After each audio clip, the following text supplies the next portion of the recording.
तो hello good morning दोस्तों, क्या हाल चाल सबके।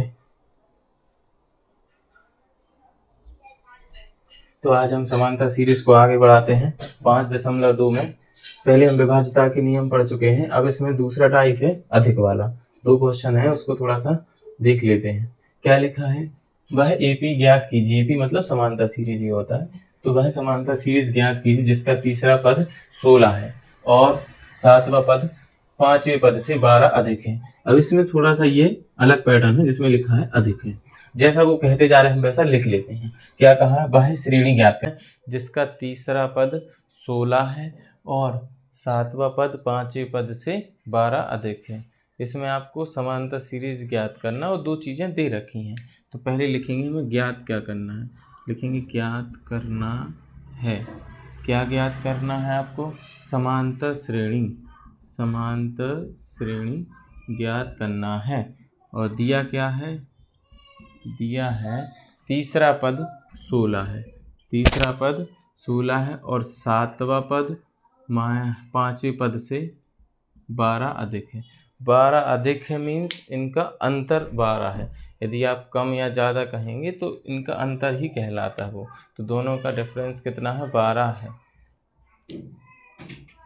अब हल करेंगे हम। पहले क्या लिखा है, A3 मतलब तीसरा पद 16। पहले हम उसको फॉर्मूला में रख देते हैं। A3 16 है, कैसे, पहले लिखा हमने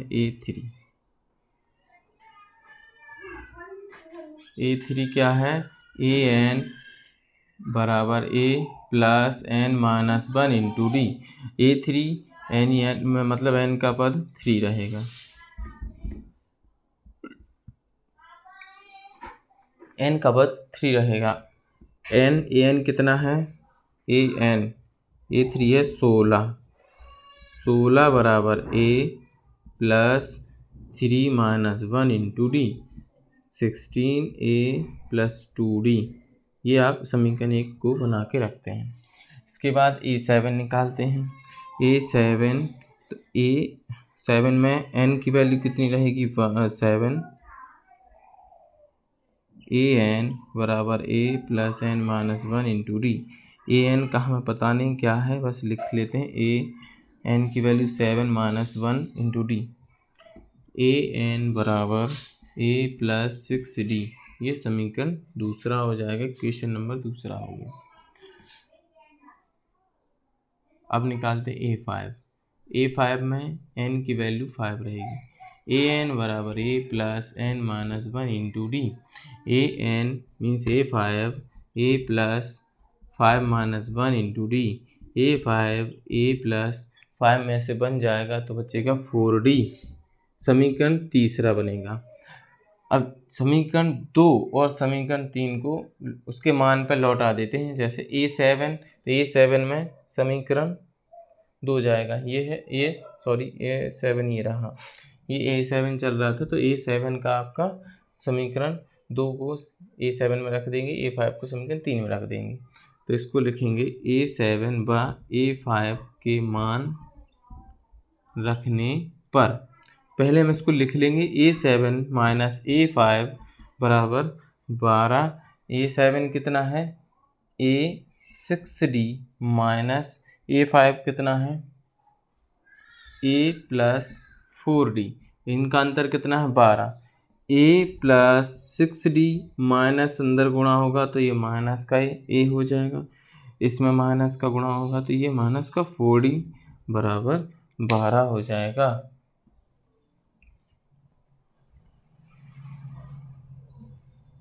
इसमें क्या होगा, A से ये कट जाएगा क्योंकि एक प्लस है एक माइनस है।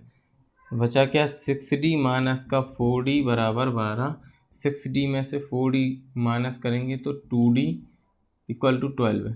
2 से ये कट जाएगा, 6 टाइम D की वैल्यू आ जाएगी 6। अब हमें D मिल गया है।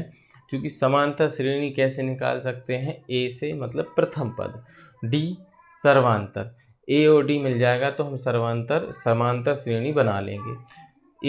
D मिल गया है, बस A चाहिए। तो D का मान समीकरण 1 में रखने पर, हमने इसके पहले एक समीकरण 1 बनाया था जो किससे बना था, तीसरा पद 16 था। तो हमारा क्या था तीसरा पद?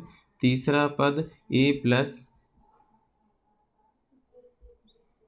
तीसरा पद था a3 बराबर 16 था, a3 की जगह लिखा था 16 a प्लस 2d, ऐसा लिखा हुआ था समीकरण 1। तो हमने ये समीकरण 1 लिख लिया। अब इसमें हम d की वैल्यू रखेंगे। कितनी है d की वैल्यू? 6 a प्लस 6 2 जा 12 होगा। अब इस 12 को पक्षांतर करोगे, यहाँ से शिफ्ट इस साइड करोगे तो ये माइनस का हो जाएगा।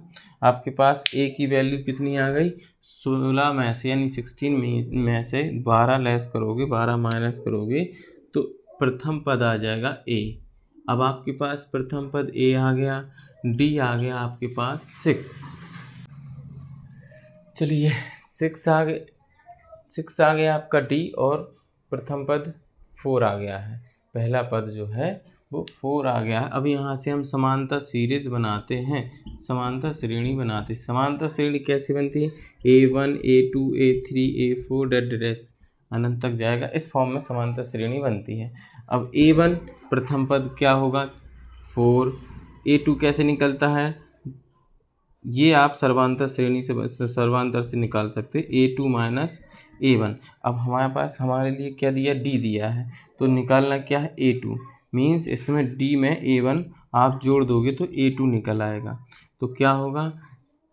4 में 6 जोड़ोगे तो 10 आएगा। अब इसमें क्या करना? डिफरेंस बस जोड़ते जाना है, जो आपका d आया है बस वो जोड़ते चलो। 10 में आएगा, 6 जोड़ोगे 16 होगा, 16 22। ये सीरीज रहेगी आपकी, ऐसी सीरीज बनेगी आपकी। डिफरेंस 6 जोड़ते जाना है, 4 6 10, 10 6 16, 16 में 6 जोड़ोगे आप तो 22 हो जाएगा। ऐसे एक समांतर श्रेणी बनेगी। ये क्वेश्चन था अधिक वाला, जिसमें आपको दिखने में कठिन लगता है, बस इसको आप जैसा वो बोल रहा है वैसे लिख लो और जो जो नंबर दिए हैं उसमें समांतर श्रेणी का फॉर्मूला लगा दो, समीकरण बना लो, उस समीकरण को वापस उसी वैल्यू में पुट कर दो, सीधा सीधा आंसर आ जाएगा। ये देखने में थोड़ा सा कठिन लगता है, बाकी है सिंपल। इसमें श्रेणी बनानी थी तो ये बन गई। इसमें ये क्वेश्चन नंबर था 16। ऐसे क्वेश्चन नंबर 11 है, थोड़ा उसको और बता देते हैं, ये भी ऐसा ही रहेगा। तो इसका आंसर ये हो गया।